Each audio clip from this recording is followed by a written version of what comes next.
तेजस्विनावधीतमस्तु मा विद्विषावहै। ओम शांति शांति शांति।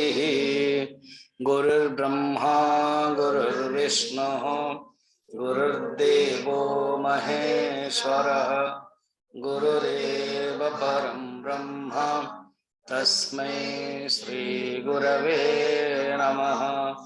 समस्त जन कल्याणे निरतं करुणामयं नमामि चिन्मयं देवं सद्गुरुं ब्रह्मविद्वरं सद्गुरुं ब्रह्मविद्वरम्।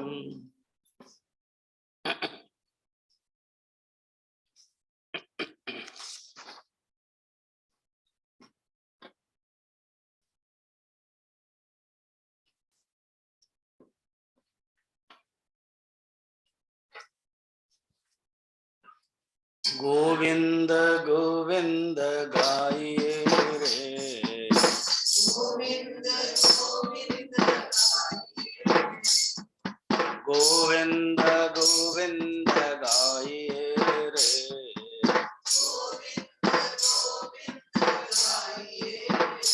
भजो राधे गोपाल कृष्ण गाइए रे, भजो राधे गोपाल कृष्ण गाइए।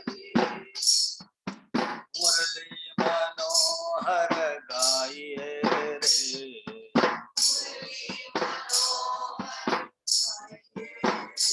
भजो नंदा के लाल प्रभु गाइए रे, भजो नंदा के लाल प्रभु।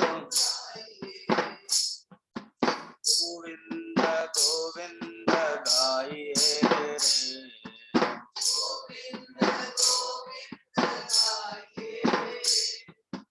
गोपी गोपाल कृष्ण गाइए रे, गोपी गोपाल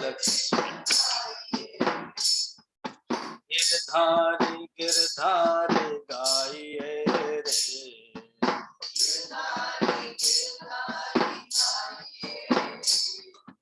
मीरा के नाथ प्रभु गाइए रे,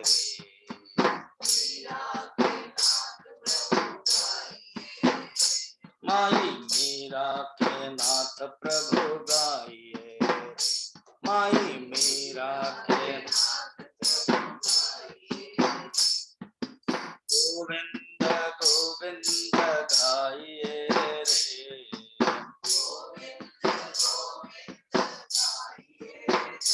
भजो राधे गोपाल कृष्ण गाइए रे, भजो भजो राधे गोपाल कृष्ण गाइए रे।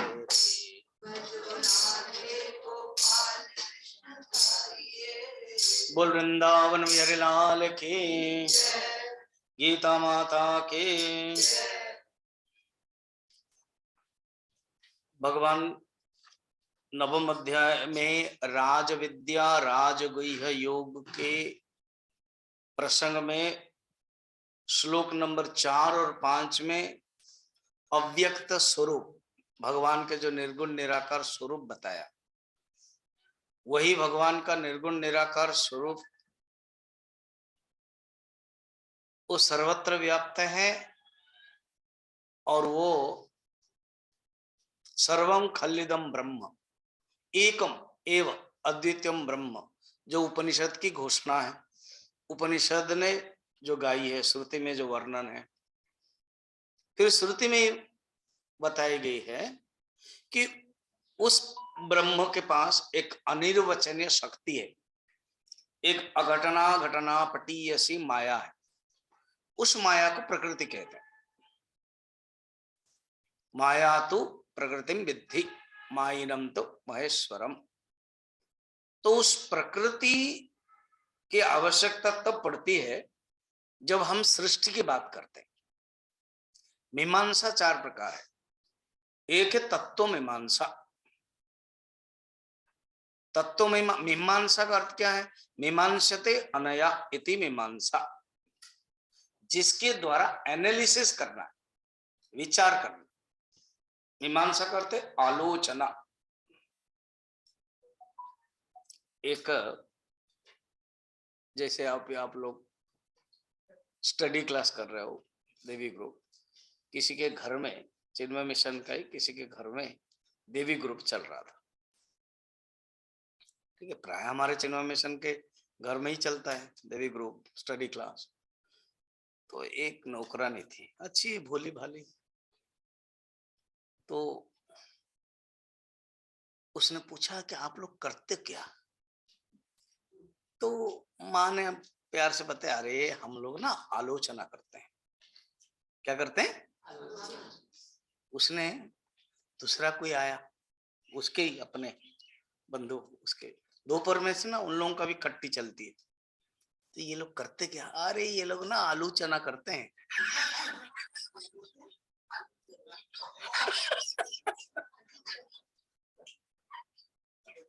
तो जो मीमांसा का अर्थ है आलोचना है, नट आलोचना।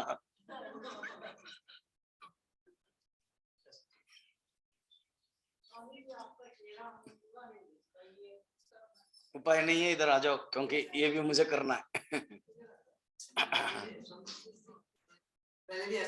उपाय कुछ नहीं है। तो ये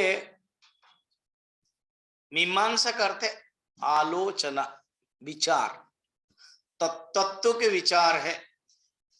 फिर जब तत्व के विचार पूर्ण रूप में कर लिया, ये जगत भी तत्व है, ये जगत भी ब्रह्म है, तब नेक्स्ट विचार जरूरत नहीं पड़ता है, नेक्स्ट मीमांसा आवश्यकता नहीं पड़ती है। मगर हम जब अलग देख लेते हैं, ये जगत दिखाई दे रहा है, ये सृष्टि दिखाई दे रही है, तो सेकंड मीमांसा है सृष्टि मीमांसा, द एनालिसिस ऑफ क्रिएशन, सृष्टि मीमांसा। फिर सृष्टि मीमांसा और तत्व मीमांसा, इन दोनों में ऐक्य अनुभव करने के लिए प्रमाण मीमांसा की आवश्यकता होती। तो तीसरा है प्रमाण मीमांसा। तो प्रमाण मीमांसा अर्थात जिसके माध्यम से उस परमात्मा को देखते हैं, अनुभव करते हैं। वेदांत नाम उपनिषद प्रमाणम। या जैसे किसी रूप को देखते हैं तो आंख की आवश्यकता होती है, आंख प्रमाण हो गया। शब्द सुनते हैं तो कर्ण प्रमाण हो गया। ज्ञान प्राप्त करने का असाधारण साधन को प्रमाण मीमांसा कहते हैं, प्रमाण कहते हैं। असाधारण साधन, असाधारण करण, साधन करण। अब तीसरा है, हो गया प्रमाण मीमांसा। जैसा अभी आप शब्द मेरे सुन रहे, तो सबके कान ठीक है तो सुनाई देगा, तो बोला हाँ कान ठीक है। अब जैसे दिखाई नहीं दे रहा तो आपको साइड होना पड़ रहा, ठीक है। अगर परमात्मा तुम हो, तत्त्वमसि कह दिया और हमें समझ में भी आ गया परोक्ष रूप में, अनुभव नहीं हो रहा, अपरोक्ष नहीं हो रहा है, तो श्रुति कहती है, शास्त्र कहता है कि अंतःकरण में, मन में संस्कार अर्थात शुद्ध नहीं है, इसलिए साधना मीमांसा आवश्यकता है। ये चौथा है। तो साधना मीमांसा, तो साधना मीमांसा क्या है ना? कर्मयोग, भक्ति योग, ज्ञान योग। तो भगवान कृष्ण ने चौथा और पांचवा में तत्व मीमांसा बताई, और छठा, सातवां, आठवां में सृष्टि मीमांसा बताई, 9, 10वां तक, और 11 में प्रमाण मीमांसा की गलतियां हैं वो बताते हैं। बड़ा इंटरेस्टिंग देखना। 4 और 5 में तत्व मीमांसा, 6, 7, 8, 9, 10, 6 भी तत्व मीमांसा को ही स्पष्ट वर्णन किया। 4, 5, 6 तत्व मीमांसा, 7, 8, 9, 10 सृष्टि मीमांसा। सृष्टि मीमांसा में सृष्टि में भगवान का रोल क्या है, प्रकृति का रोल क्या है, ये बताया। और 11 में प्रमाण मीमांसा में गलती क्या है वो भगवान बताते हैं। क्या गलती है? अगर मेरे स्वरूप को नहीं जानते हैं तो फिर मुझे क्या समझते हैं? ना एक मनुष्य जैसा। बस यही प्रमाण मीमांसा में गलतियां हो गई। वो 11 नंबर में बताते पढ़ते हैं। अभी 11-12 में प्रमाण मीमांसा में गलतियां बताते हैं। फिर 13-14 क्या बताएंगे हम लोग देखेंगे। 13-14-15 में। फिर 16 में क्या बताएंगे देखेंगे। फिर समय हो जाएगा, बंद हो जाएगा।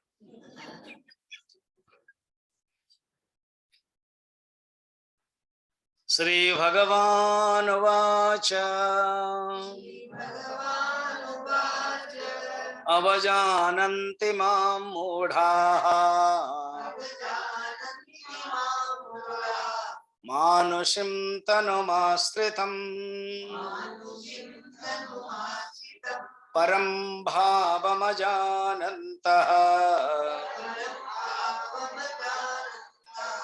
मम भूतमहेश्वरम्। श्री भगवानुवाच अवजानन्ति मां मूढ़ाः मानुषीं तनुमाश्रितम् परं भावमजानन्तः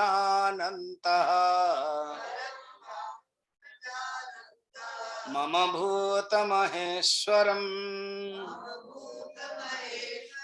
मम भूतम महेश्वरम भावम, इतना तक तत्व मीमांसा। ये जो 4 शब्द आज हमने बताया ना, क्या क्या क्या क्या? तत्व मीमांसा, सृष्टि मीमांसा, प्रमाण मीमांसा, साधन मीमांसा, और एक सेकंड फिफ्थ है आलोचना मीमांसा।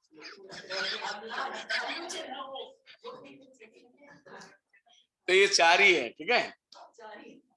वो कमर्शियल ब्रेक है। तो जब तत्व मीमांसा माने तत्वों के बारे में 4 और 5 में बताया, जिन्होंने जान लिया ज्ञान प्राप्त हो गया, जो नहीं जाने क्या? मम भूत महेश्वरम, मेरे स्वरूप को, भावम माने मेरे स्वभाव को, मेरे स्वरूप को। क्या आपका स्वरूप है? भगवान कहते हैं प्रश्नों का, क्या आपका स्वरूप है? ना भूत महेश्वर, समस्त भूत के मैं ईश्वर हूं। भूतानाम ईश्वर, मैं समस्त भूतों के ईश्वर हूं। मैं सृष्टि स्थिति लय करता हूं। ये अगर कोई समझ जाता है ना, तो इससे देखो दोनों आ गया। तत्व मीमांसा भी आ गई, और भूत कहते हुए सृष्टि मीमांसा भी आ गई। अर्थात तत्व मीमांसा और सृष्टि मीमांसा का समवाय, समवाय माने सामंजस्य जान लिया जिसने, तब तो वो ज्ञानी बन जाएगा। वो बताएंगे 4, 5, 6 में बताया था, और आगे भी बताएंगे। अब यहां कहते हैं अजानंत। अजानंत माने जो नहीं जानता है, जो मूर्ख है। अजानंत, नहीं जानते हैं क्या? मेरे स्वरूप को। अर्थात तो उसने तत्व में मीमांसा किया नहीं, और सृष्टि में मीमांसा विचार नहीं किया, नहीं जानते हैं। अजानंत, नहीं जानते हुए। मूढ़ा, वो लोग ही मूढ़ा। गुरु जी कहते हैं who depends on moods they are मूढ़ा। मूड्स 3 टाइप ऑफ मूड्स होता है ना, सात्विक मूड, राजसिक मूड, तामसिक मूड। तो जो 3 प्रकार के मूड में रहते हैं वो मूढ़ा। अर्थात मूढ़ा का ऐसे अर्थ, तात्विक अर्थ है मोहित होना। मूढ़, मोह, मुह धातु से आता है, तो मुह माने मोहित होना। तो जो मोहित हो गया है, कैसे? मानुषिम तनुम, वो लोग मुझे क्या समझते हैं? कुछ तो समझते होंगे ना। ना, तो मानुषिम तनुम, मुझे शरीर समझते हैं, शारीरिक समझते हैं। आश्रितम माम, अर्थात मुझे मनुष्य शरीर को आश्रय करके मैं ऐसे ही संसार में मनुष्य मूर्ति समझ लेते हैं, अर्थात मुझे अवजानन्ति का अर्थ है अनादर करते हैं, अवजानी का अर्थ है अवज्ञा करते हैं, अवजानी का अर्थ है मुझे अपमान भी कर लेते हैं। जैसे एग्जाम्पल है दुर्योधन ने किया था, फिर उसके बाद कंस भी किया था, फिर राम के अवतार में रावण ने किया था। तो इस प्रकार के मुझे व्यवहार करते हैं दुर्योधन। फिर भगवान राम के अवतार में अनेक और हैं, रावण किया था, जयंत भी किया था, अपमान किया था। तो इस प्रकार के अवजानन्ति मां मूढ़ाः मानुषं तनमाश्रितं परम भावमजानन्तः श्री परम मम भूत महेश्वरम। रामचरितमानस में भगवान शंकर भी कहते हैं पार्वती को, रह ही सुन ही अस अधम नर ग्रसे जे मोह पिशाच पाखंड हरिपद विमुख जान ही झूठ न साच। अर्थात जो झूठ क्या है और सच क्या है, साच माने सच, इसलिए सच्चे दरबार की साच माने सत्य। तो जो साच है तो सच है, वो रामचरितमानस में भगवान शंकर कहते वो झूठ और साच कुछ नहीं जान पाता है, वो पाखंड है। कौन? हरिपद विमुख, जो हरिपद से विमुख है, हरिपद से अलग है, वो नहीं जान पाता है। रही सुनई अस अधम नर, वो अधम नर है। और ग्रसे जे मोह पिशाच, तो उसको मोह पिशाच ने ग्रस लिया है। ये भगवान कहते हैं मैं परमात्मा हूं, एक देव सर्वभूतेषु गूढ़। ये श्वेता श्वेतर उपनिषद में ऑलरेडी हम लोगों ने पढ़ा है। एक देव, वो एकमात्र परमात्मा देव, सर्वभूतेषु गूढ़, गूढ़ माने छिपा हुआ, एक परमात्मा सब भूतों में छिपा हुआ है, सर्वव्यापी, सर्वभूत अंतरात्मा, वो सर्वभूत के अंतरात्मा, कर्माध्यक्ष, सर्वभूत अधिवासः, साक्षी, चेता, केवलो निर्गुणश्च। ऐसे जो परमात्मा के स्वरूप को न जान करके मुझे शरीर समझता है, यही एकमात्र अज्ञान का लक्षण है, ये बताया। अर्थात प्रमाण मीमांसा में उनके एडजस्टमेंट नहीं है, प्रमाण मीमांसा सही नहीं है। प्रमायाः असाधारण करणम इति प्रमाणम, वो नहीं है, वो नहीं जान पाते हैं, उनकी बुद्धि तेज नहीं है, संस्कृत अंतःकरण नहीं है। तो नेक्स्ट भी कहते हैं जब संस्कृत अंतःकरण नहीं है, उनके साधना मीमांसा भी गलत हो जाती है। उनके जो विचार है, उनके जो थॉट है, वो रॉन्ग थॉट आता है जगत के बारे में, अपने बारे में, सुख के बारे में, कर्म के बारे में। तो भगवान पूरा एक लंबा लिस्ट बता देते हैं, 1 2 3 4 5 6 7 लक्षण बताते हैं 12 नंबर श्लोक में। मोघाशा मोघ कर्माणः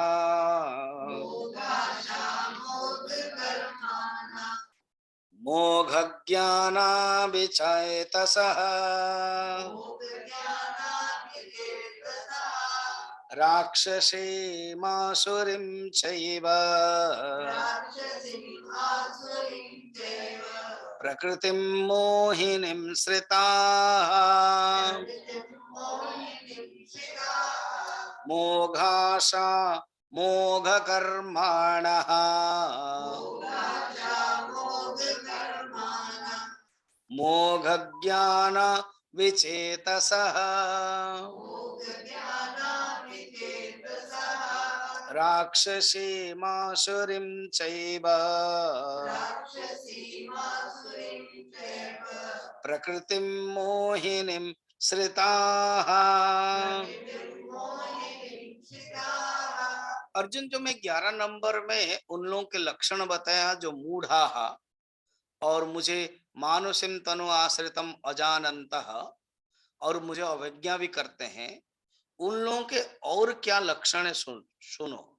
यहाँ टीकाकार कहते हैं उनकी शोचनीय दशा हो जाती है, और आचार्य शंकर भाष्य में कहते हैं उनके जो अभिव्यक्ति है जीवन में, उनके थॉट प्रोसेस, उनके कर्म, उनके फल किस प्रकार के होता है। फर्स्ट कहते हैं राक्षसीम आसुरीम च मोहिनीम प्रकृतिम एव श्रिताः, अर्थात राक्षसी अर्थात उनके देह में आत्मबुद्धि रूपक मोह को वृद्धि करते हैं, राक्षसी वृत्ति, आसुरी वृत्ति और राक्षस आसुरी प्रकृति, ये जो प्रकृति है दोनों में जाएगा। और मोहिनीम श्रिता, मोहिनीम मोहित प्रकृति है, जो मोहित करने वाला है। अच्छा, राक्षसी और आसुरी, साधारण तो राक्षस एंड असुर ये अलग अलग पता नहीं चलता एक कैटेगरी का, मगर टीकाकार लोग कहते हैं राक्षस वो है जो बिना कारण किसी को द्वेष करता है, अनिष्ट करता है, कष्ट देता है, उसका स्वभाव है, वो राक्षस है। जैसे कोई यंग लड़का जा रहा और कोई कुत्ता वो अपना सोया हुआ है, उसने कुछ किया नहीं, अब उसके मन में आया थोड़ा लात मारे, तो लात मार दिया, कुत्ता अपना स्वभाव में काट दिया। फिर उसके बाद हॉस्पिटल गया तो अलग बात है। फिर हॉस्पिटल में गए तो वो बोले कि बाद में हम ट्रीटमेंट करेंगे, पहले तो कोविड-19 टेस्ट करेंगे, फिर उसके बाद ओरी क्या आया है, ओरी ड्रमना क्या आता है, हाँ वो टेस्ट करेंगे। फिर तो कहने का मतलब यहां पर मेरा पॉइंट है, अब उसके मन में आया क्या, तुम तो जा रहे थे रास्ते में, उसके अंदर राक्षसी वृत्ति आई है। राक्षसी वृत्ति क्या है, बिना कारण किसी को दंड देना, बिना कारण किसी को द्वेष करना, बिना कारण किसी को अनिष्ट करना, वो है राक्षसी वृत्ति। अच्छा, आसुरी वृत्ति क्या है ना, अपना काम, क्रोध, लोभ, स्वार्थ सिद्ध करने के लिए किसी को कष्ट देना। इसमें कोई कारण है, कोई विषय भोग जनित, अगर मैं भोग करना चाहता हूं, मुझे डिस्टर्ब किया तब मैं मारूंगा, तो कुछ कारण होना चाहिए। तो जो कारण है काम, क्रोध, लोभ, स्वार्थ सिद्ध करने के लिए सत्व हरण स्वभाव जिसका अंदर है वो आसुरी है। और मोहिनी क्या है, मोह, तमोगुण प्रधान है। ये जो राक्षस और आसुरी है ये दोनों रजोगुण प्रधान है, और जो मोहिनी है वो तमोगुण प्रधान है।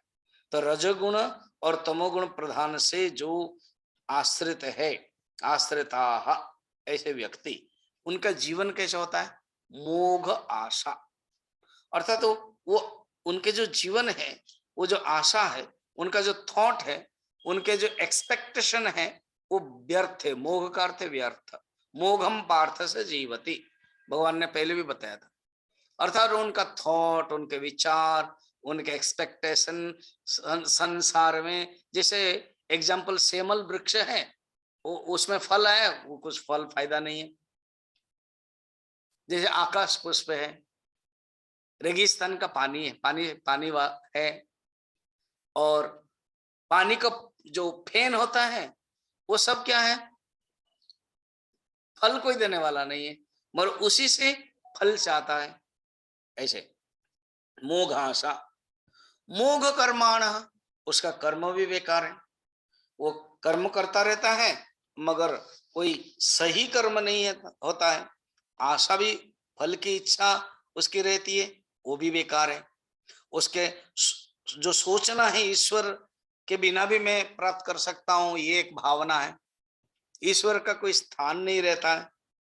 और मोघ कर्माण, उसका जो कर्म है वो वृथा है, कोई भी कर्म करता है वो जैसे यज्ञ किया वो सोचता है कि मोक्ष मिल जाएगा, इस प्रकार के मोघ कर्माण। फिर मोघाशा, मोघ कर्माण, मोघ ज्ञान, जो ज्ञान है वो विवेक रहित है, विवेक ज्ञान रहित है। जो भी ज्ञान है वो देह के लिए, जैसे चार्वक हैं, वो सोचते हैं क्या ना, मनुष्य मरने के बाद कोई है क्या, ऋणम कृत्वा घृतम पिबेद यावत् जीवेत सुखम जीवेत, भस्मीभूत शरीरस्य किम पुनरायगतः, ऐसे चिंतन करता रहता है। तो इस प्रकार के मोघ आशा, मोघ कर्माण, मोघ ज्ञान, विचेतसा, चेत माने चित्त, ज्ञान, तो उनके अंदर ज्ञान भी नहीं है, विपरीत, विचेतसा ना विपरीत ज्ञान, फिर क्या रहते हैं ना, उनके अंदर काम क्रोध लोभ मोह रहता है, इसी से ही वो पड़े रहते हैं। और आचार्य कहते हैं देहादिषु आत्मबुद्धि ही मोह, ये जो मोहिनी श्रिता, आचार्य कहते हैं ये मोहित कौन है ना, देह में आत्मबुद्धि करना, अनात्मनि आत्मबुद्धि इति अध्यास मोह, वो लोग का लक्षण यहां पर बताया, जो प्रमाण मीमांसा अगर गलत होने से उस व्यक्ति के सोच विचार साधना भी गलत हो जाती। और जैसे कोई ट्रेन में बैठना चाहता है और उसने सोच लिया कि मुझे कश्मीर जाना है, मगर ट्रेन जा रहा है मद्रास के तरफ, चेन्नई के तरफ, तो सोचने पर ही गलत हो गया, साधना भी गलत हो जाएगा। तो यहां पर कहते हैं प्रमाण मीमांसा, उसके सोच गलत है। अगर उसकी इस प्रकार कहे, अभी जो 2 श्लोक में 13 और 14 श्लोक में, जिसने विवेक कर लिया, जिसके अंदर अच्छे गुण हैं, राक्षस गुण नहीं है,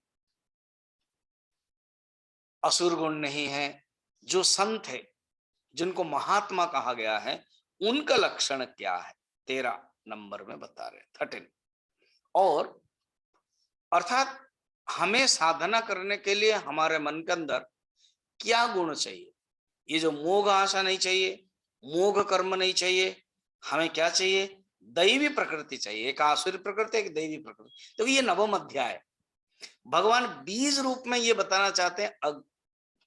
अगले आगे हम 16 अध्याय में दैव असुर संपत्ति विभाग योग बताने वाले हैं, इसलिए यहाँ सूत्र रूप में 11 और 12 में असुर संपत्ति और 13 और 14 में दैवी संपत्ति बता दिया, उसी को ही फिर आगे पूरा टोटल चैप्टर ही भगवान बताने वाले हैं 16 अध्याय।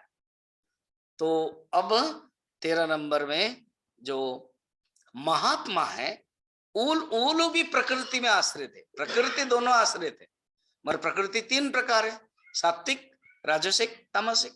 तो ये जो महात्मा लोग सात्विक प्रकृति आश्रित है ना, और ये राजसिक तामसिक में है ना। तो जैसा भी आप लोग अभी गेट टुगेदर किया, उस गेट टुगेदर का पर्पस रहा सत्संग, और एक लोग गेट टुगेदर करते हैं, उसका जो पर्पस रहता है क्लब।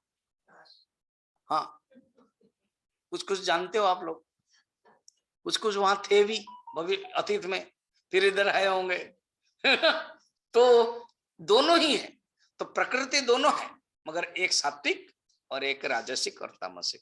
अब सात्विक प्रकृति आश्रित व्यक्ति को भगवान ने नाम दे दिया महात्मा, और राजसिक तामसिक व्यक्ति का नाम क्या दिया था भगवान ने, हाँ मूढ़ा, उनका नाम था मूढ़ा। और अभी महात्मा, देखना, महात्मानस्तु मां पार्थ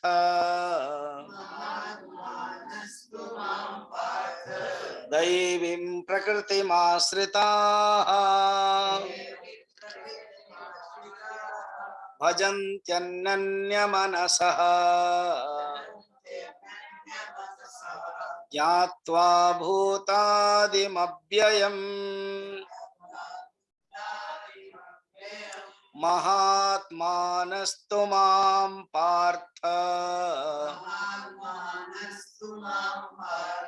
दैवीं प्रकृतिमाश्रिताः भजन्त्यनन्यमनसः ज्ञात्वा भूतादिमव्ययम्।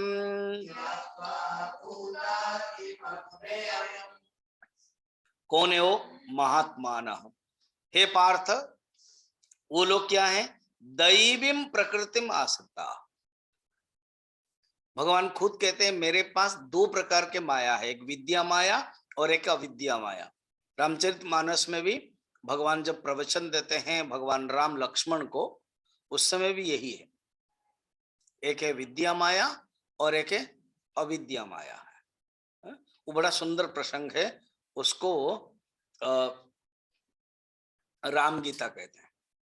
एक होता है लक्ष्मण गीता रामचरितमानस के, तो लक्ष्मण गीता है जिसमें लक्ष्मण जी वक्ता है और निषाद राज श्रोता है। सोचो, रात सिंसपा वृक्ष के नीचे, तीसरा दिन, तीसरी रात है, भगवान नीचे बैठ गए, सो गए, डाली बिछा दिया, उनके पैर में माता सीता सोई है, पैर के नीचे, और ये दोनों सोए नहीं, जागृत प्रहर के रूप में थोड़ा सा दूर गए और ये बैठ गए, सिंह माने जागृत प्रहर के रूप में। उन्हीं के साथ निषाद राज भी है। तो निषाद राज को बहुत दुख लगा, उनके अंदर कोह भी आ गया, थोड़ा आंखों से आंसू भी आ गए कि ऐसे कैसे है। तब उन्होंने समझाया उनको, जो समझाया कि तुम क्योंकि राम को मनुष्य समझते हो, भगवान राम अपने आए हैं लीला करने के लिए, कोई किसी को दुख नहीं देता, दुख सुख सब अपने आप प्राप्त करते हैं। तो जो समझा है उसको बोलते हैं लक्ष्मण गीता, इसमें लक्ष्मण वक्ता है। और एक है भगवान राम जब किष्किंध्या कांड में बैठे, पहले अरण्य कांड में आता है, किष्किंध्या कांड बाद में मिलते हैं, सुग्रीव से मिले नहीं अभी तक, और बैठे हैं जंगल, मिल गए, मित्रता हो गई। भगवान राम, बारिश के दिन है, प्रवर्षण पर्वत में, ऋषिमुख पर्वत है, तो ऋषिमुख पर्वत में रुके हैं। तब लक्ष्मण जी ने 6 प्रश्न पूछा। उस जो 6 प्रश्न बड़ा सुंदर है, उसको बोलता है राम गीता, भगवान बताते हैं। तो हम सोचते हैं इसको हम लेने वाले, मगर वो रामचरितमानस का नहीं, हम अध्यात्म रामायण से लेंगे। कब लोगे स्वामी जी? बताओ बताओ कब लोगे? जरूर लेंगे, वो लेंगे मार्च महीना के कैंप में, ठीक है? तो लोगों के लिए भी फायदा हो जाएगा, तो मार्च महीना के कैंप में लेंगे। अगर ज्यादा श्लोक है 2-2 क्लास लेंगे, और एक श्लोक है शाम संध्या के समय में सत्संग के तौर पर लेंगे। ऐसे उसमें ये वर्णन है, समझा रहे हैं। उसमें कहते हैं माया 2 प्रकार है, विद्या माया, अविद्या माया। जो विद्या माया है वो ऊपर उठाती है, भगवान की तरफ लेती है, और जो अविद्या माया है वो गिराती है। तो विद्या माया है 13 नंबर में बताया, और अविद्या माया है 11 नंबर में बताया। तो पार्थ सुनो, तुम प्रथा का अर्थ है जो कुंती, उन्हीं के पुत्र है, और जो कुंती है प्रथा है, वो क्या है कि बड़े ही दैवी प्रकृति है। महाभारत में वर्णन है, जब युद्ध हो रहा था ना, तो हर कोई पक्ष के लोग तो मरेंगे ही, तो कुंती माँ जा करके कौरव पक्ष के भी लोग को भी पानी देती थी, सेवा करती थी। उसकी सीख करके सुभद्रा भी जाती थी। शायद आपको याद होगा, एक सैनिक है, घनिया ना क्या है, हाँ, वो पानी देते थे। सब लोगों ने कंप्लेन दिया, आई थिंक गुरु गोविंद सिंह ने उनको प्रशंसा किया। सोचो, वो भाव है, दैवी गुण है। वो कहते हैं युद्ध तो वो लोग करेंगे, मेरा काम है जो भी आहत होते हैं, जो भी आवश्यक पड़ता है, मैं उनको पानी देता हूं। तो उनके अंदर एक अलग भाव है, दैवी भाव है। हे पार्थ, भगवान ये कहना चाहते हैं, तुम्हारी जो माँ है ना प्रथा, वो ऐसे गुण संपन्न वाली है। मैं कभी कभी जो हस्तिनापुर आ जाता हूं, उस ऐसे तुम्हारी माँ को प्रणाम करने के लिए, ऐसे तुम्हारी माँ को मैं झुक जाता हूं, बुआ याद करता। और तुम्हारी माँ के अंदर इतनी विशेषता है क्या, सारी दुनिया मांगती है कि प्रभु मुझे दुख मत दो, मुझे हमेशा सुख ही सुख दो, मगर यही तुम्हारी माँ एक ही मात्र है, गजब की है, वो मांग रही है विपदा संतु, हमारे पास विपत्ति आए। तो एक दिन मैंने पूछा कि बुआ, सारी दुनिया तो मांगती है कि विपत्ति दूर हो और सुख चाहिए, संपत्ति चाहिए, तुम विपत्ति क्यों मांगती हो? कि कान्हा, मैंने अपने जीवन में देख लिया, अनुभव कर लिया ना। क्या देख लिया, क्या अनुभव कर लिया ना, जब जब मैं विपत्ति होती है उसी समय आप आ जाते हो। तो बहुत अच्छी बात है ना, जब विपत्ति होती है और आप आ जाते हो, और जब आप आ जाते हो तो विपत्ति रहती नहीं है, क्योंकि अंधकार और आप दोनों साथ साथ नहीं रह सकते, विपत्ति और आप साथ साथ नहीं रह सकते। उद्धव तो यही भी पूछते हैं, प्रभु ये क्या बात है, आप धर्म के मूल हो, धर्म के अधिष्ठान हो, संपत्ति के मूल हो, और आपके रहते हुए द्वारका में विपत्ति। तब भगवान कहते हैं ये कलयुग आरंभ हो रहा है, मेरा भी अभी शरीर चले जाने वाला है, 7 दिन बाकी है, द्वारका नष्ट होने वाला है, इसलिए मैं तुमको कहता हूं तुम बद्रिका चले जाओ, तो वहां तपस्या करो, बाद में तुम मेरा ही ज्ञान प्रचार करोगे, यहाँ कोई नहीं रहेगा, वृंदावन जाओगे, जो मैंने लीला की है तुमको पता है उद्धव, वही सबको बताओगे। उन्होंने पूरा एकादश स्कंद में उपदेश दिया, और फिर बद्रिका गए, तपस्या किया, फिर बाद में वापस आते हैं, बताते हैं, वज्रनाभ को बताते हैं। इस प्रकार की कथा है। तो यहाँ कहते हैं भगवान पार्थ, तुम्हारी माँ जो प्रथा है वो ऐसे हैं, उनके अंदर गुण संपन्न है, तुम भी वैसे ही हो हे पार्थ। और एक है द्वितीय, प्रथा का अर्थ है पृथ्वी। देखो पृथ्वी के अंदर कितने गुण हैं, देखो सहनशीलता, धैर्यता पृथ्वी के अंदर है, पृथ्वी ही अधिष्ठान है, जो जीवन मनुष्य जीता है पृथ्वी के अंदर है, पृथ्वी के अंदर अच्छे अच्छे गुण हैं, पृथ्वी ही सब कुछ देती है। तो इसीलिए हे पार्थ, दैवीं प्रकृतिम आश्रिता महात्मानः, वो महात्मा तू माम भूतादिम अव्ययम ज्ञात्वा, भूतादि अर्थात मेरे जो स्वरूप को वो जानते हैं, और भूतों का आदि हूं मैं। पहले वो क्या है, मैं उस समय भी लिखा हुआ था 12 नंबर में, 11 नंबर में, भूत महेश्वरम, भूतानम ईश्वरम, भूतानम महेश्वरम। अभी भी यहां भी बताते हैं क्या, भूत आदि, भूत के मैं कारण हूं, आदि माने कारण है, मैं भूतों का कारण हूं, भूत को बनाया किसने, मैं, और मेरा स्वरूप क्या है, अव्यय, व्यय रहित, अविनाशी। और यहां पर 11 नंबर में क्या था, अजानंतः, कंपैरेटिव स्टडी, वो नहीं जानते मेरे स्वरूप को, इन्होंने क्या कर लिया, जान लिया, क्या है वो, ज्ञात्वा।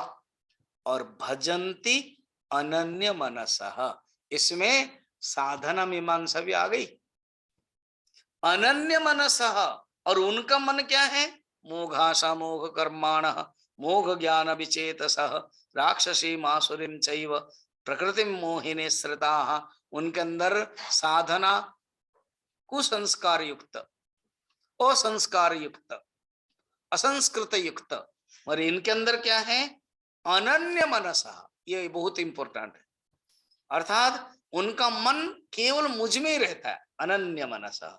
और करते क्या है वो, भजंती, किसको, माम, मुझे, मुझे भजन करते हैं, ये बताया। फिर और क्या करते हैं देखना, किस प्रकार के महात्मा गण मुझे भजन करते हैं, उपासना करते हैं। तो जो भगवान 13 नंबर में बताया कि मुझे भजन करते हैं, वो भजन करने का मेथड क्या है, किस प्रकार के साधना करते हैं? तो ये साधना मीमांसा, चौथा जो मीमांसा है, साधना मीमांसा स्पष्ट वर्णन है 14 नंबर में। एक ही श्लोक बड़े परफेक्ट श्लोक है, ये एक ही श्लोक पूरा पैकेज वाला है। एक ही श्लोक को अगर किसी ने अपने जीवन में उतारा गीता के, बस। अब अनलकीली मैं यहाँ नहीं हूँ गीता जयंती में, मन में तो हूँ, आशीर्वाद में हूँ, मेरा मन भी है, तो मगर बड़ा सुंदर हमने 6 लोगों को बोलने के लिए कहा है, ठीक है, 5-5 मिनट, कोई भी कुछ भी बोल सकता है। ये एक श्लोक है कि साधना का मेथड कैसे होना चाहिए, ये एक श्लोक है, प्रसिद्ध श्लोक यदा यदा ही धर्मस्य, या सारा गीता का कोई सारांश बताया।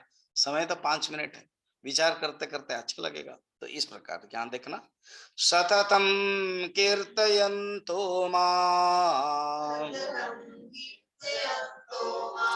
यतन्तश्च दृढव्रताः नमस्यन्तश्च मां भक्त्या नित्ययुक्ता उपासते सततं कीर्तयन्तो मां यतन्तश्च दृढव्रताः नमस्यन्तश्च मां भक्त्या नित्ययुक्ता उपासते। माम, मुझे। क्या करते हैं आप? वो लोग किस प्रकार करते हैं? सततम कीर्तयन्तः, मुझे सततम मेरे बारे में कीर्तन करते हैं, कीर्तन करते हैं। इस और सेकंड क्या करते हैं? यतन्तश्च, अर्थात उनका इंद्रिय कंट्रोल है, उनके अंदर शम दम दया हिंसा तितिक्षा आदि धर्म से निर्मल चिंतन करते हैं। और दृढ़ व्रता, व्रत उनके अंदर दृढ़ है। तो कीर्तयंत से शब्द हो गया श्रवण, यतंत से अर्थ हो गया मनन, दृढ़ व्रता से अर्थ हो गया निधिध्यासन। अर्थात जो भजन की प्रक्रिया है, साधना की जो प्रक्रिया है, वो किस प्रकार करते हैं? न इस प्रकार करते हैं, श्रवण कीर्तन मनन के माध्यम से वो करते हैं। फिर नमस्यन्तः भक्त्या, मुझे भक्ति प्राप्त करके, नमस्यन्तः च नित्ययुक्ताः उपासते, पूर्ण रूप में उनका मन मुझ में ही लगा रहता है, नित्य युक्त है और मुझे उपासना करते हैं। तो उपासना का मेथड, साधना का मेथड कैसा है? नित्य युक्ता, अर्थात उनका मन मुझ में ही लगा रहता है, सदा ही मुझ में रत रहता है। हम तो ये बताया, सो अनन्य जाके अति मति न टरई हनुमंत, में सेवक सचराचर रूप स्वामी भगवंत। भगवान खुद राम हनुमान जी को प्रसंग में बताते हैं कि किस प्रकार की पूर्ण रूप में चिंतन करते भक्त का लक्षण है, वो बताया। तो यहाँ पर देखना कितना लक्षण है एक भक्त के, महात्मा के जो लक्षण है। अगर हमें महात्मा बनना है, हमें साधक बनना है, एक है कीर्तयंता। कीर्तयंत का अर्थ नहीं कि हमेशा ही भजन गाने से ही होगा, नहीं, अर्थात मन में भगवान का नाम स्मरण करना, मन में भगवान के नाम को लाना, गुण सोचना, लीला सोचना और स्वरूप चिंतन करना, और उसी को ही जब हम श्रवण करेंगे मनन होगा।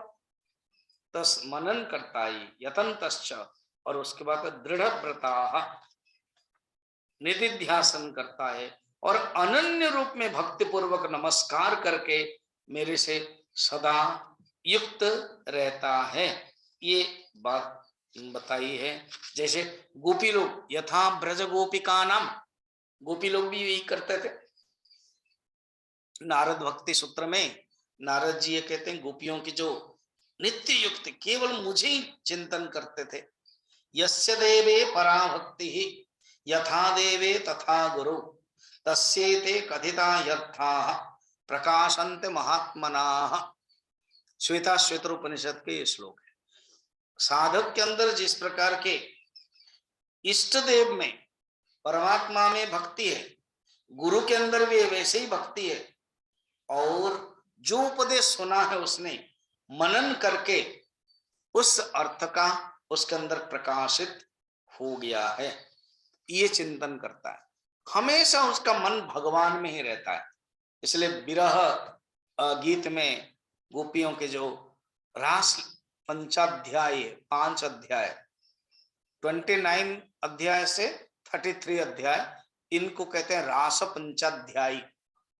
जयति तेधिकम जन्मना व्रज से लेकर के 18 श्लोक है। चिंतन करते हैं कि उनका मन भगवान में ही कैसे है। अटति यत् भवान वह्नि कानने त्रुटियुगायते अवगच्छताम् कुटिलकुन्तलम् श्रीमुखं च ते जडोदीक्षताम् अक्षकृतदृशाम् जयति तेधिकं जन्मना व्रज श्रयत इंद्रिया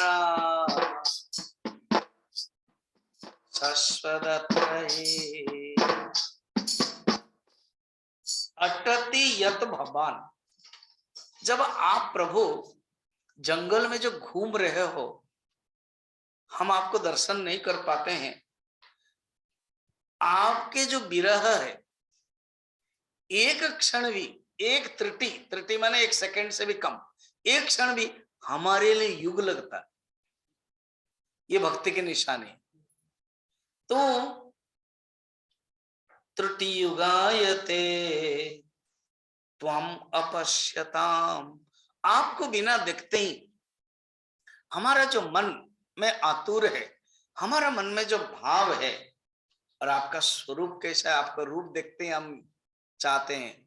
श्रीमुखम कुटिल कुंतलम, आपके जो बाल है ना घुंघराले है, कुंतलम बालम, कुटिलम घुंघराले बाल, जड़म उदीक्षताम, हमारा ये जो जड़ आंख है ना, वो आंखें पलक पड़ना चाहिए, मगर आंखें पलक नहीं पड़ती है, जड़ हो गई है और ऐसे ही रह रही है। क्यों? आपका रूप देखते ही वो थोड़ा शांत हो गई। रामचरितमानस में भी माता सीता का दर्शन करके हनुमान जी आए, और हनुमान जी कहते हैं, पूछा कि माता सीता के खबर क्या हो, कैसे जी रही है? बहुत कठिन है प्रभु, ऐसे हैं, उन आपके विरह में उनका शरीर जल जाने वाला है, मगर आंख की स्वार्थ है, आंख हमेशा ही आंख से आंसू आ रही है, क्योंकि उसका स्वार्थ है। तो ये जो विरह अग्नि में जल जाने वाला है, जैसे रुई है, तुला है रुई, तो शरीर रुई जैसा है। रुई तो सूक्ष्म है, तुरंत थोड़ा सा ही आग हो तो जल जाएगी। विरह रूपक अग्नि में ये जो शरीर है, ये रुई जैसा है, वो जल जाने वाला है, मगर क्या है, जब बारिश पड़ती है ना, तो फिर वो रुई नहीं जल पाती है। तो आंखों से बारिश आती है, आंखों से आंसू आती है, और क्योंकि आंख की स्वार्थ है, आंख चाहती है कि अगर शरीर चला जाएगा तो मैं ही नहीं रहूंगी ना, तो फिर मैं दर्शन कैसे करूं भगवान के? इसलिए प्रभु बस शरीर जीवित है आपके दर्शन करने के लिए। ये है लक्षण। नित्य युक्ता माम उपासते, मुझे चिंतन करते हैं। फिर आगे कहते हैं, ये तो श्रेष्ठ अर्जुन भक्ति के पराकाष्ठा है। अलग अलग जो उपासना है, वो उपासना भी हम तुमको 15 नंबर श्लोक में बताते हैं। अब भगवान 3 उपासना बताते हैं, और 3 उपासना क्या क्या है? ज्ञान यज्ञेन चाप्यन्ये यजन्तो मामुपासते एकत्वेन पृथक्त्वेन बहुधा विश्वतो मुखम् ज्ञानयज्ञेन चापन्ने यजन्तो मामुपासते एकत्वेन पृथक्त्वेन बहुधा विश्वतो मुखम्। अर्जुन जो मैंने बताया 14 नंबर में वो श्रेष्ठ भक्त है। उनकी जो उपासना है वो भक्ति परक है, अनन्य भक्ति है, वो पराकाष्ठा भक्ति है। वो श्रवण मनन निधिध्यासन को आश्रय लेकर के मुझे हमेशा ही चिंतन करते हैं, वो अनन्य भक्त है। उसमें अगर कोई असमर्थ है, उसमें अगर कोई प्राप्त नहीं कर पाते हैं। अब जो मैं 15 नंबर में उपासना का 3 मेथड बताता हूं। एक होता है ज्ञान यज्ञ उपासना, अर्थात ये परोक्ष ज्ञान नहीं है। उपासना का ज्ञान यज्ञ अर्थात एकत्व रूपेण, ये ज्ञान यज्ञ और एकत्व शब्द जो नीचे है एक ही है। अर्थात जो ज्ञान यज्ञ में एकत्व रूप में मैंने सब चारों तरफ ब्रह्म ही ब्रह्म है, परमात्मा ही परमात्मा है, एकमात्र भगवान ही सर्वभूत के आत्मा है, ऐसे जो चिंतन करता है उसको कहते हैं अहंग्रह उपासना। एक होता है आत्म साक्षात्कार वृद्धि ज्ञान, जो 14 नंबर में बताया। मगर जो ऐसे समर्थ नहीं है, श्रवण मनन निधिध्यासन का चिंतन करके आत्मज्ञान को प्राप्त नहीं किया है, वो उपासना को ले सकता है, परोक्ष ज्ञान रूपक उपासना को लेकर के चिंतन कर सकता है। तो ये 15 नंबर में उपासना बताते हैं। और वो उपासना 3 प्रकार, तो एक उत्तम अधिकारी और एक मध्यम अधिकारी और एक मंद अधिकारी, 3 प्रकार के अधिकारी दृष्टि से कहते हैं। 14 नंबर जो नहीं हो पाते ना, उनके लिए हम भगवान मेथड बता दें। 14 नंबर श्रेष्ठ है, अनन्य भक्त, वो भक्ति के पराकाष्ठ में प्राप्त करते हैं, श्रवण मनन निधिध्यासन है और अनन्य भक्त है। जो नहीं असमर्थ है उनके लिए उपासना क्या, ज्ञान यज्ञ च अपि अन्य, अन्य अर्थात अन्य को बताने के लिए ये बता रहे हैं 14 से अलग जो अन्य हैं, जो उस परमात्मा को प्राप्त नहीं कर पाए हैं, अनन्य भक्ति नहीं हुआ उनके अंदर, तो वो क्या करते, अपनी अपनी योग्यता के अनुसार वो प्राप्त कर सकते हैं, अपने अपनी योग्यता के अनुसार ही वो प्राप्त कर सकते हैं। तो वो जो अपनी योग्यता के अनुसार प्राप्त करते हैं, तो वो कैसा है, फर्स्ट है ज्ञान यज्ञ एकत्व ने, एक परमात्मा है, चारों तरफ है, वो अनुभव करते हैं परोक्ष रूप में, उपासना रूप में अहंग्रह उपासना करते हैं। वो उत्तम अधिकारी है, वो उत्तम वाले हैं, सात्विक वाले। कोई भी कर्म करते हैं उसमें केवल सब में आत्म तत्व को देखते हैं, सब वो आत्म भाव रखते हैं और सबके अंदर वो आत्म चिंतन करते हैं। सेकंड कौन है, पृथक्त्वेन। पृथक्त्वेन माने क्या, ना आदित्य विष्णु दुर्गा राम आदि को चिंतन करते हैं कि आदित्य चंद्र विष्णु आदि भेद से भिन्न भिन्न मूर्ति में उस परमात्मा एक ही भगवान आदित्य चंद्र विष्णु प्रवृत्ति में अवस्थित है, इस प्रकार के समझ करके उपासना करते हैं। अर्थात मेरा इष्ट कोई आदित्य, कोई राम है, कोई कृष्ण है, कोई शिव जी है, इस ढंग से जब पूजा करते हैं वो सेकंड हो गया पृथक्त्वेन। और थर्ड है बहुधा विश्वतो मुखम, अर्थात ये जो विराट रूप में देखते हैं, अष्टमूर्ति व्रत देव पूजनम उपदेशार में कहते हैं। अर्थात जिसको भी देखते हैं वो सब भगवान के ही रूप है, उस दृष्टि। पहला वाला अहंग्रह उपासना, सेकेंड वाला प्रतीक उपासना और थर्ड वाला विश्व रूप उपासना। ऐसे 3 मेथड में मेरे भक्ति मेरे उपासना करते हैं। और कहते हैं देखो उपासना का और मेथड हम तुमको 16 से लेकर के 19 तक, 16, 17, 18, 19 4 श्लोक में बताने वाले हैं। और भगवान को जो भगवान प्रभु आपने ज्ञान यज्ञ एकत्वेन पृथक्त्वेन विश्वतमुख जो बताया, वो भगवान आपको किस किस ढंग से हमको देखना है, किस किस भाव से हमें देखेंगे, ये करते। सेकंड है भगवान जानबूझ के अभी बीज मंत्र दे देते हैं, क्योंकि नेक्स्ट चैप्टर का नाम है विभूति योगा। तो विभूति ही ये बता रहे हैं। कितने? 16, 17, 18, 19। कितना विभूति? ना 16 में 8 बताएंगे। तो अभी देख देते हैं कितना क्या क्या है। अहम क्रतुरहम यज्ञः स्वधाहमहमौषधम् मंत्रोऽहमहमेवाज्यम् अहमग्निरहं हुतम्। अहम क्रतुः, क्रतु माने वैदिक यज्ञ, और अहम यज्ञ अर्थात स्मार्त यज्ञ। वैदिक यज्ञ स्मार्त यज्ञ भी मैं हूं। या दूसरा है यज्ञ इन थियोरिटिकली और यज्ञ इन प्रैक्टिकली। यज्ञ इन थियोरिटिकली इज इक्वल टू स्रोत, यज्ञ इन प्रैक्टिकली इज इक्वल टू यज्ञ, ये भी अर्थ है। तो स्रोतम मैं हूं, एक क्रतुम और यज्ञ। क्रतु का अर्थ है श्रुति विहित यज्ञ, और यज्ञ का अर्थ है स्मृति विहित यज्ञ। तो दोनों, क्रतु भी मैं हूं, यज्ञ भी मैं हूं। स्वधा, जब हवन करते हैं ना तो किसी किसी में स्वधा करके डालते हैं, तो स्वधा भी मैं हूं। पितरों को जो उद्देश्य से हवन किया जाता उसमें स्वधा। अब देखो, आप जो अर्चना करते हैं ओम नमः करते हैं, यही चीज को जब हम हवन करते हैं स्वाहा करते हैं, और वही चीज को जो पितृपुरुष को देते हैं स्वधा करते हैं। स्वधा वैषट, एक होता है वैषट और एक स्वधा। फिर मैं स्वधा हूं, फिर मैं औषध हूं।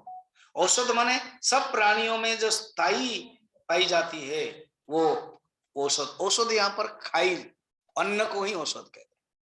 यहाँ औषध माने मेडिसिन ने, जो अन्न है प्राणी है वो है औषधम। फिर उसका मैं मंत्र हूं, मैं मंत्र हूं अर्थात देव पितरों आदि को जो हवि दी जाती है वो मंत्र है। और मैं आज्य हूं, घी जब हवन होता है तो जो घी भी है वो मैं ही हूं। अग्नि जिसमें देते हैं वो भी मैं ही हूं, अग्नि। और होम अर्थात हुतम, जो हवन रूप क्रिया भी वो भी मैं हूं। तो भगवान कहते हैं सब कुछ जो साधन वो भी मैं हूं, विभूति बताते हैं। फिर आगे इसमें 8 बताया, फिर 17 में भी कुछ बताएंगे, 17 में तो 11 बताएंगे, वो हम लोग कल देखेंगे। ओम पूर्णमदः पूर्णमिदं पूर्णात् पूर्णमुदच्यते पूर्णस्य पूर्णमादाय पूर्णमेवावशिष्यते। ओम शांति शांति शांति। हरि ओम श्री गुरुभ्यो